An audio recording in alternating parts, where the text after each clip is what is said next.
last episode, we saw how we could find the length of the arc PAQ, and that happens to be the major arc. So we found the length of the arc to be 18.33 cm using the formula length of arc equals 2 pi r theta over 360, and that has been established.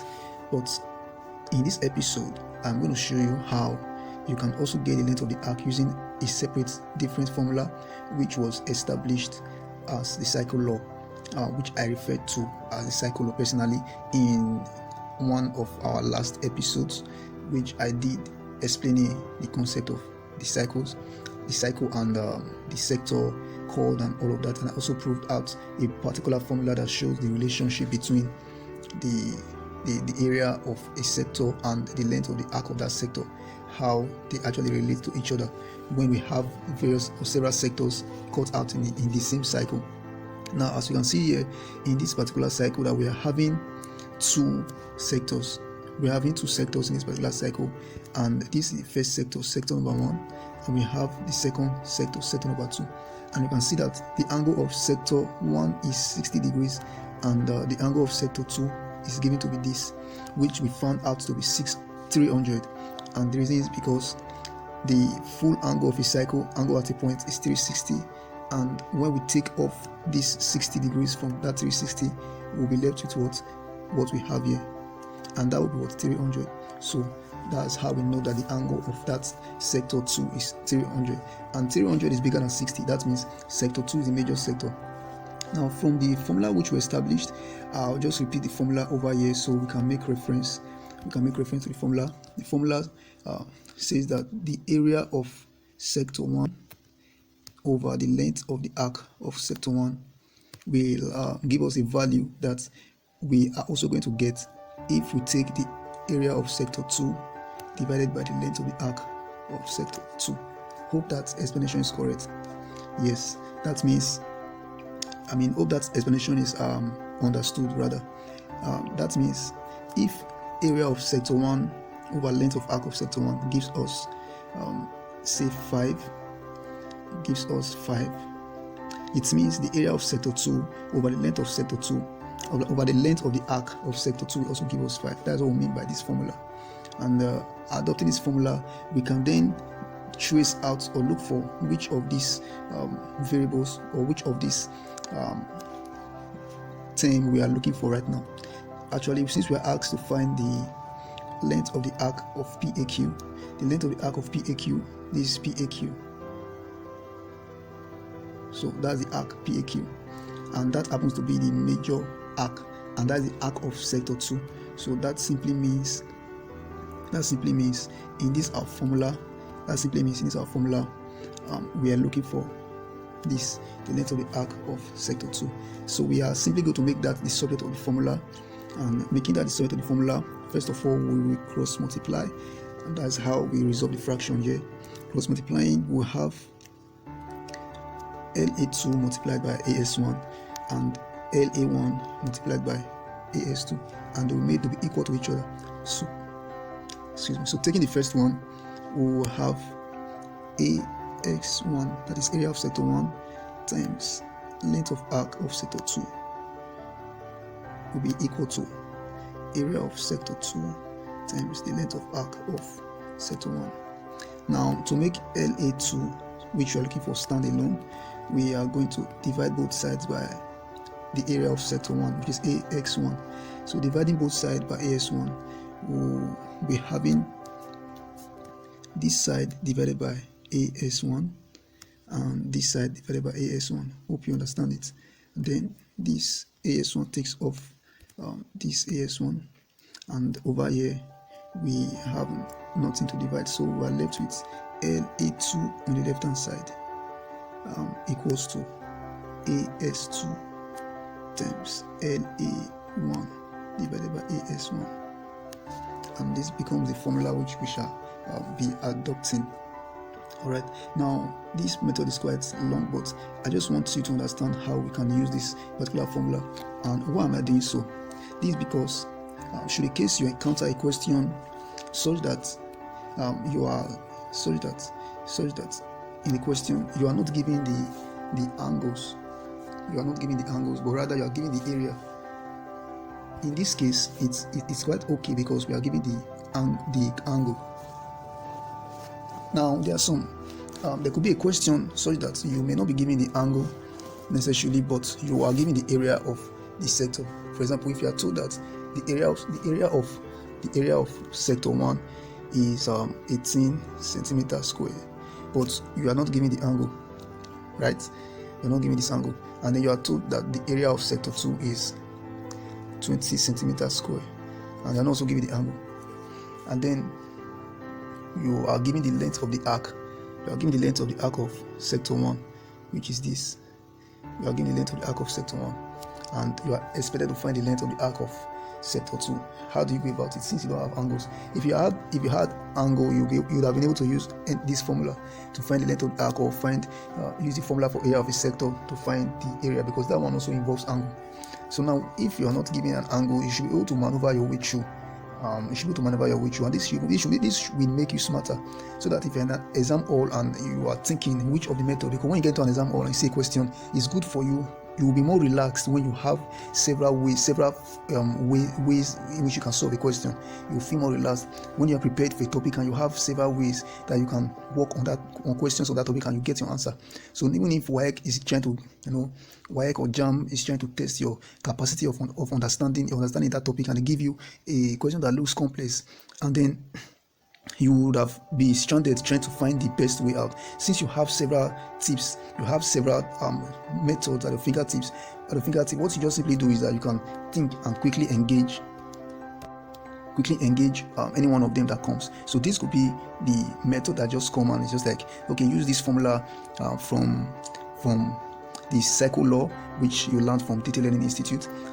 Just use that formula and quickly get something out, and before you begin to think of any other thing, you could have gotten your method already, and you're solving, and then that can lead you to some other tips which you have to use to work on the question, and then you are more relaxed, less tense while doing that exam. So we shall move further into the solution of this, and our length of our arc now. Length of our arc. We will need to know the area of sector 2, and the area of sector 2 is given by the formula pi r square theta over 360. Pi r square theta over 360. Now, when you put in all the values here in this formula, you will have a value 32.08 centimeters square. That will be the area of sector 2. So you can just try it out. So to save our time, you can just try it out and put in all the values. Use 22/7 for pi. Okay, just to show you how it will be done. 22/7 times 0.5 squared multiplied by the angle of sector 2 is 300 degrees, all divided by 360, and this will give you 32.08 centimeters squared. Now you simply transfer that into this place.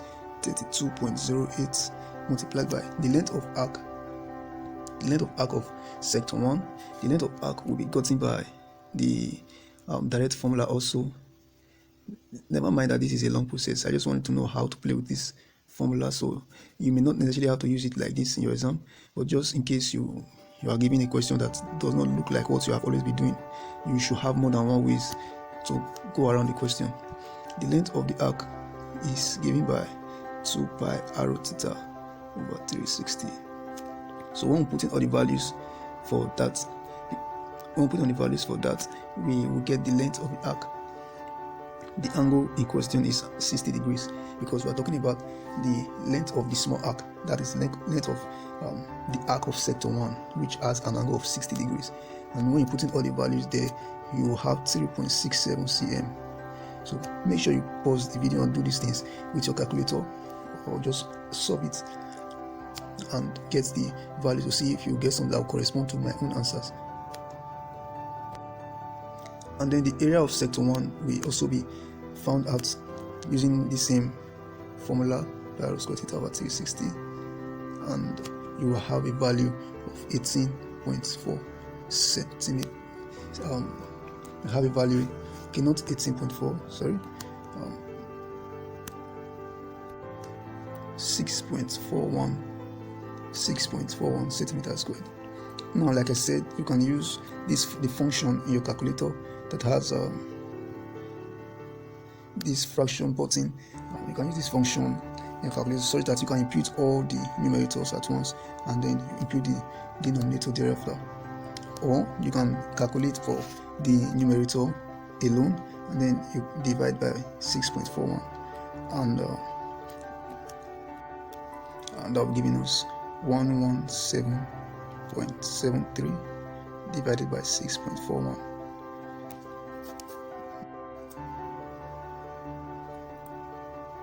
And when this is done, 117.73 divided by 6.41, we'll be having a value 18.36 or 18.37 thereabouts.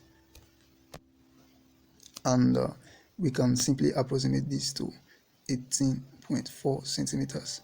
So when we solve with the other formula, with direct formula, we got 18.33 cm, and now we're solving with this other formula from the relationship between the area of a sector and the length of his arc. We are having 18.4 centimeters. So you can see that this is approximately 18 centimeters. So both of them are giving us approximately 18 centimeters. But here the difference is just in the decimals, the decimal numbers. Okay. Now you can go with this answer 80.4 cm or 80.33 cm, now depending on what you have in your option. So the options may not necessarily be this close, so you must have the ability, whichever method you use, to locate your answer in your options using whatever method you have actually gone with. So when you are seeing values that are absolutely close to each other, so that can lead you to get your answer. But in a typical exam condition, I will advise you to go with the first method, which is the direct formula method. So whenever you are given a question, you are expected to use the direct formula method, and the direct formula for length of an arc is 2 pi r theta over 360, and for the area of a sector, the direct formula is pi r squared theta over 360.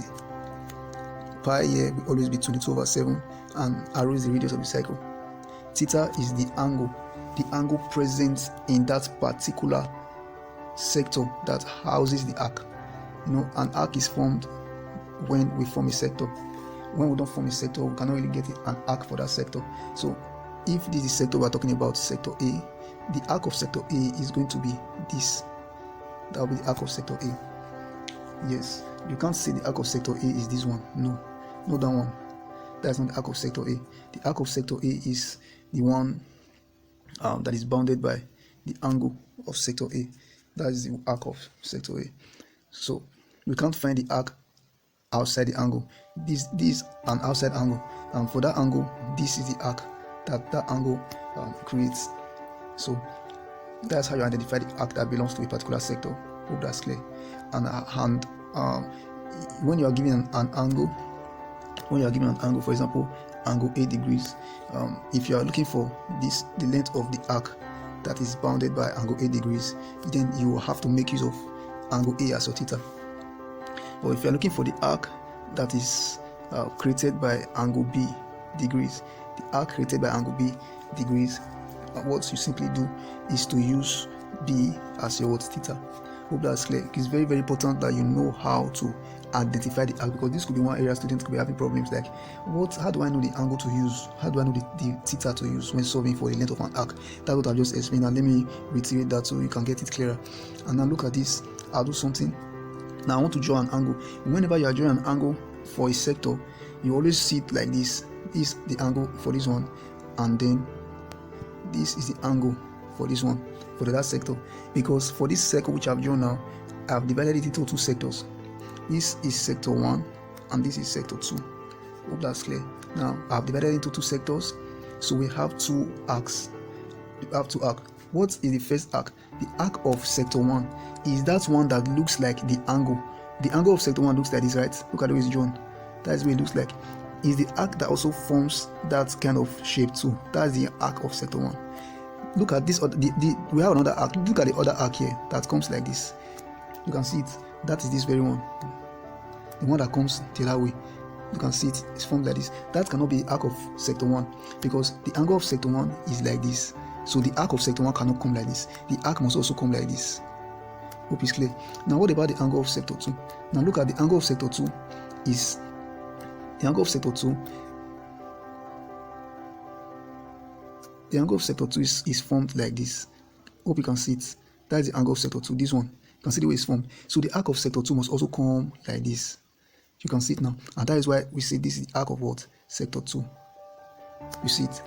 So whenever you're looking for the arc, length of arc of sector 2, you always make use of what? The angle, whatever angle is here. And whenever you're looking for the arc, the length of arc of sector 1, you always make use of any angle that is here. The same thing for the area of the sector.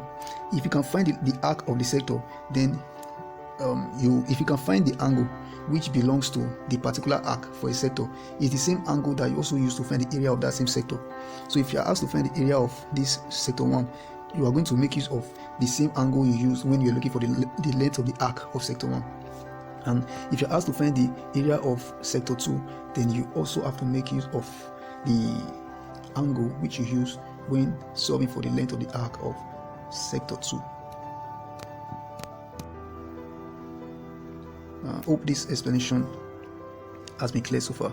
Okay, so we have actually resolved the both questions, because the first question, which was question 19 in that WAEC, question 1996, which we have just solved now, says what is the length of the arc, the major arc PAQ. So the length of the major arc PAQ